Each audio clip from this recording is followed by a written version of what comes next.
ഈശോ മിശിഹായ്ക്ക് സ്തുതിയായിരിക്കട്ടെ.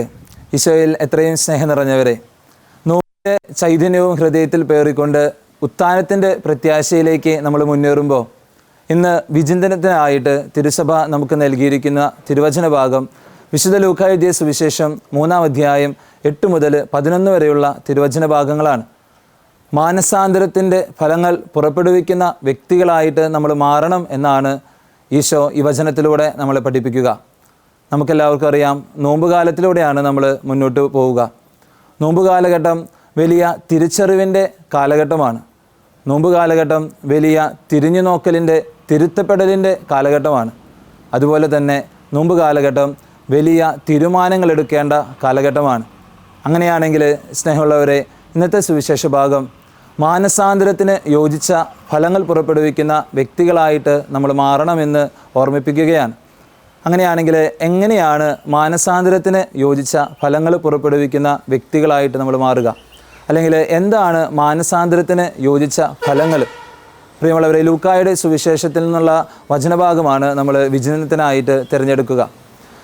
ലൂക്കായുടെ സുവിശേഷം നമ്മൾ പഠിക്കുമ്പോൾ ലൂക്കായുടെ സുവിശേഷത്തിന് നൽകുന്ന നല്ലൊരു വിശേഷണം ഇങ്ങനെയാണ്: കരുണയുടെ സുവിശേഷമാണ് ലൂക്കായുടെ സുവിശേഷം എന്നാണ് പറയുക.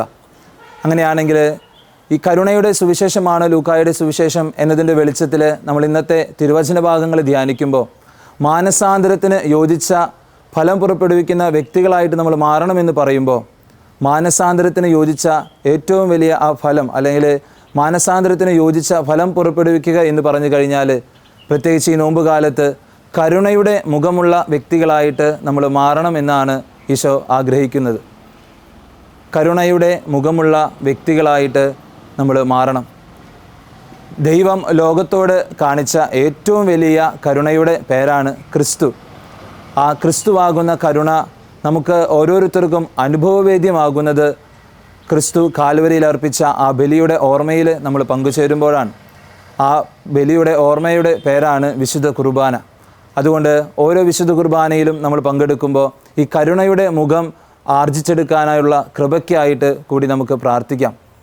രണ്ടാമതായിട്ട് മാനസാന്തരത്തിൻ്റെ ഫലം എന്ന് പറയുക, അല്ലെങ്കിൽ മാനസാന്തരത്തിന് യോജിച്ച ഫലം പുറപ്പെടുവിക്കുക എന്ന് പറഞ്ഞു കഴിഞ്ഞാൽ അത് തിരുത്തലുകളെ സ്വീകരിക്കുക, അല്ലെങ്കിൽ തിരുത്തപ്പെടാനുള്ള ഒരു തുറവിയിലേക്കുള്ള ഒരു വളർച്ചയാണ് ഈ മാനസാന്തരത്തിന് യോജിച്ച ഫലം പുറപ്പെടുവിക്കുക എന്ന് പറയുക.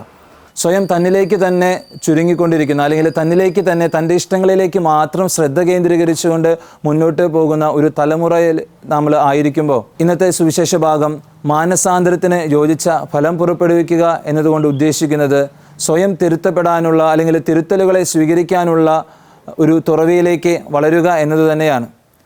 മൂന്നാമതായിട്ട് മാനസാന്തരത്തിന് യോജിച്ച ഫലം പുറപ്പെടുവിക്കുക എന്ന് പറയുമ്പോൾ പ്രിയമുള്ളവരെ, ഇന്നത്തെ വചനഭാഗത്ത് പറയുന്നത് പോലെ ഇന്നത്തെ വചനഭാഗത്തിൻ്റെ അവസാനത്തെ വചനം ഇങ്ങനെയാണ് പറഞ്ഞു വയ്ക്കുക: 2 ഉടുപ്പുള്ളവൻ 1 ഇല്ലാത്തവന് കൊടുക്കട്ടെ, ഭക്ഷണമുള്ളവനും അങ്ങനെ തന്നെ ചെയ്യട്ടെ.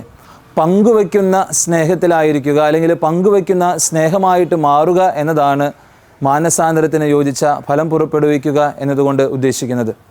അങ്ങനെയാണെങ്കിൽ സ്വയം സ്വരുകൂട്ടാനും തന്നിലേക്ക് തന്നെ ഒതുങ്ങിക്കൂടാനും സമ്പത്തുകളെ തന്നിലേക്ക് മാത്രം ആകർഷിച്ചുകൊണ്ട്, അല്ലെങ്കിൽ തൻ്റേതാക്കി മാത്രം മാറ്റുവാനൊക്കെ വെമ്പൽ കൊള്ളുന്ന ഒരു കാലഘട്ടത്തിൽ നമ്മളായിരിക്കുമ്പോൾ നമുക്കുള്ളതെല്ലാം മറ്റുള്ളവരുമായിട്ട് പങ്കുവയ്ക്കാനായിട്ട് ഇന്നത്തെ വചനഭാഗം നമ്മളെ ഓർമ്മിപ്പിക്കുകയാണ്.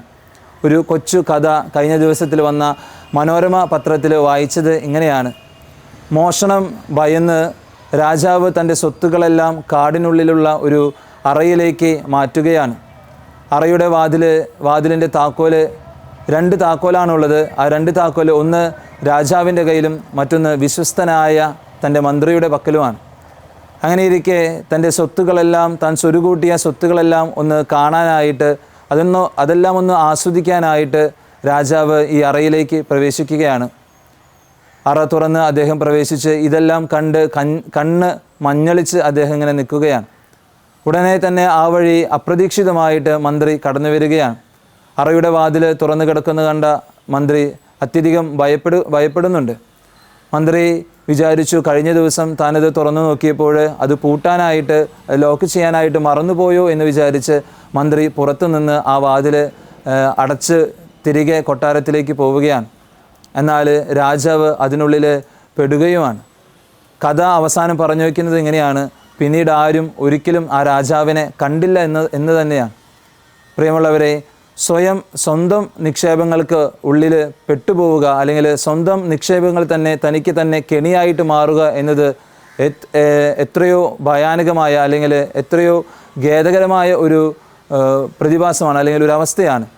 പ്രിയമുള്ളവരെ, സ്വത്ത് സ്വരുകൂട്ടിയാൽ മാത്രം പോരാ, അത് ഉപയോഗിക്കാനായിട്ട് അല്ലെങ്കിൽ തനിക്ക് തന്നെയോ മറ്റുള്ളവർക്ക് ഉപകാരപ്രദമാക്കാനായിട്ട് സാധിക്കുന്നില്ലെങ്കിൽ അത് നമ്മളെ സംബന്ധിച്ചിടത്തോളം, നമ്മുടെ ജീവിതത്തെ സംബന്ധിച്ചിടത്തോളം ഏറ്റവും വലിയ അപകടം തന്നെയാണ്. അതുകൊണ്ട് നമുക്കുള്ളതെല്ലാം മറ്റുള്ളവരുമായിട്ട് പങ്കുവയ്ക്കുവാൻ, സ്വയം ഒന്ന് തിരിച്ചറിവിലേക്ക് കടന്നു വന്നുകൊണ്ട് സ്വയം തിരുത്തലുകളെ സ്വീകരിക്കുന്ന വലിയ തുറവിയിലേക്ക് വളരാനായിട്ട്, കരുണയുടെ മുഖമുള്ള വ്യക്തികളായിട്ട്, ദൈവമക്കളായിട്ട് വളരാനായിട്ട് ഈ നോമ്പ് കാലഘട്ടം നമുക്ക് സഹായകമാകട്ടെ. അതിനുള്ള കൃപയ്ക്കായിട്ട് ഈ നോമ്പ് കാലഘട്ടത്തിൽ നമുക്ക് പ്രാർത്ഥിക്കുകയും പരിശ്രമിക്കുകയും ചെയ്യാം. ദൈവം നമ്മെ ഓരോരുത്തരെയും സമൃദ്ധമായിട്ട് അനുഗ്രഹിക്കട്ടെ. ആമീൻ.